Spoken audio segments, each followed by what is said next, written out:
But the Joker isn't a character unique to Batman. We've encountered this Joker character before, and since.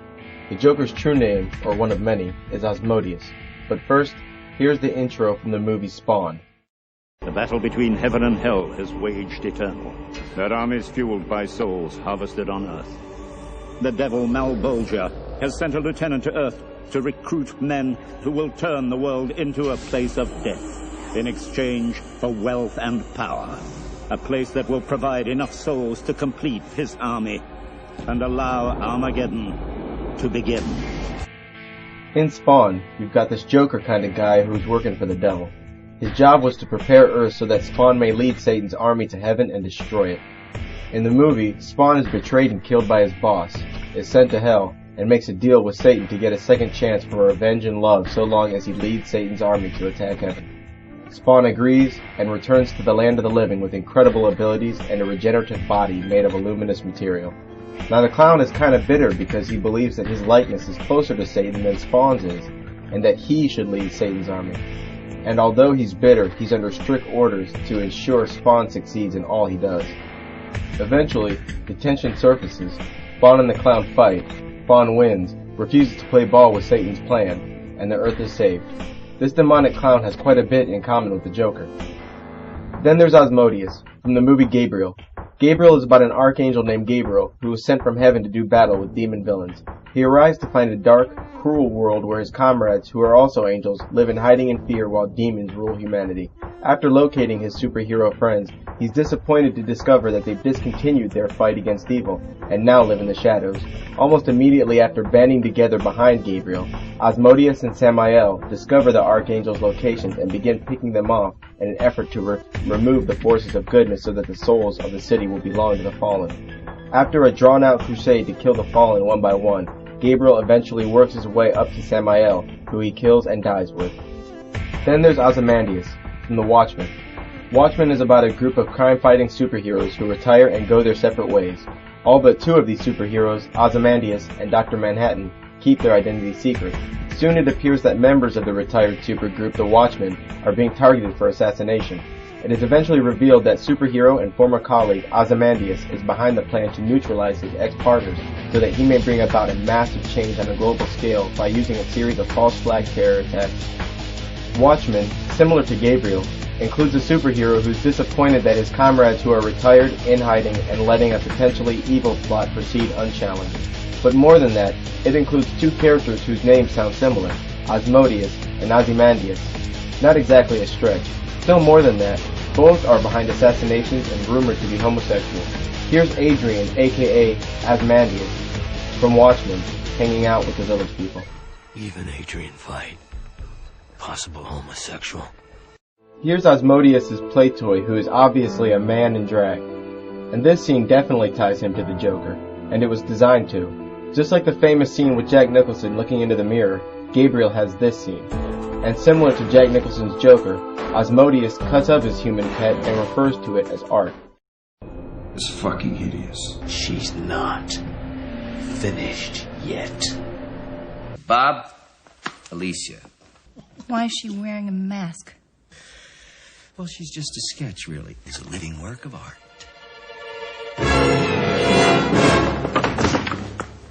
I'm no Picasso, but do you like it? Hints that Asmodeus is homosexual also come up in Spawn. Get away from me, you fudge-packing midget. These five characters have quite a bit in common. 4 wear purple suits, 4 end up betraying the people he's working with, 3 are gay, 2 are concerned with gathering souls from Earth. Ozymandias from Watchmen has what appears to be a left eye on his belt, while Asmodeus from Gabriel gets his right eye gouged out, and all 5 run criminal organizations and are cold-hearted. But more than that, it's the relationship between the Joker and this character who dies and comes back. Repeatedly, the Joker and Batman spare each other's lives, and in Gabriel and Spawn, the Joker is under strict orders not to kill this character. My guess is, the true relationship between this character is more accurately told in Spawn, where there's actually an agreement between the two. The Joker's most common role is to corrupt this main character by provoking him into making bad choices, rather than killing him. Oh, you spent 5 years preparing the Earth for your arrival, mister. And why do you want to kill me? How do want to kill you. What would I do without you? And here in the movie Gabriel, even though Asmodeus recognizes Gabriel as an enemy angel, rather than fight him, he instead intends to corrupt him, and does so because he's under orders.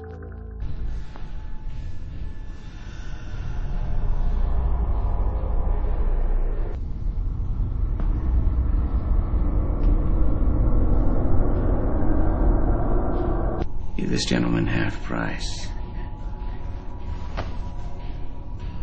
I've got a feeling we'll be seeing him again.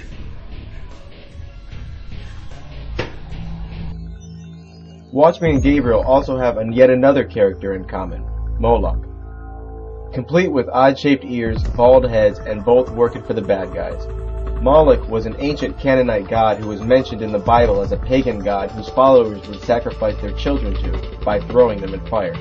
Today, members of the Bohemian Grove gather to reenact this ancient ritual by burning a human in effigy. So who is Asmodeus? Asmodeus is mentioned in both the Hebrew Talmud and the Book of Tobit. He is considered to be one of the princes of hell, whose cardinal sin is lust, and he reportedly twists people's sexual desires. In the Talmud, he's even depicted as a humorous fellow who marries Lilith, another character in the movie Gabriel. In Watchmen, Ozymandias runs a company called Pyramid International, and in the movie creates a new world order by uniting the nations against Dr. Manhattan. But in the graphic novel, the crisis Ozymandias uses to unite the nations is a fake alien invasion. By the end, Ozymandias, who is obsessed with all things Egyptian, succeeds in his conspiracy, which results in world peace. Watchmen includes yet another character of Illuminati significance, Ra, the sun god, aka Dr. Manhattan. Dr. Manhattan, who chills out at the Rockefeller Military Research Center, is repeatedly connected to the sun god Ra, and similar to Ra, the sun god of Egyptian mythology, Dr. Manhattan turns his back on humanity and leaves Earth, and humanity has turned against him. So, Dr. Manhattan retreats to Mars and constructs a flying machine that looks like the sun no matter which direction you're looking at it. Here's Ra, written out in Egyptian hieroglyphs. Notice the sun symbol here. Now look at the symbol on Dr. Manhattan's forehead. This Egyptian symbol designates the sun. It's also worth noting that Ozymandias, Manhattan's buddy, has a belt adorned with the Eye of Ra. Even our old super friend, the reluctant Batman, shows up in Watchmen. More so than the graphic novel, the movie contains one of the biggest rip-offs of all time, the Night Owl 2, aka Batman the Dark Knight. Daddy left him a pile of cash, an alter ego he and everybody else is afraid of, advanced gadgets and vigilante doodads in his basement, and some scenes are just plain insulting.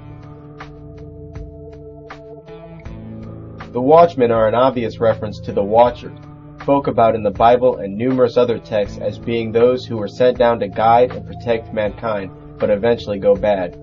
Watchmen caters to conspiracy theorists. It includes pyramids, a new world order, Rockefeller Research Center where the sun god hangs out, a grassy knoll, Moloch, a character called Mothman, and even a convenient justification for false flag terror. Have you read your profile recently? You are a borderline psychopath. Perfect for government service. No guilt, no fear. You're a killing machine.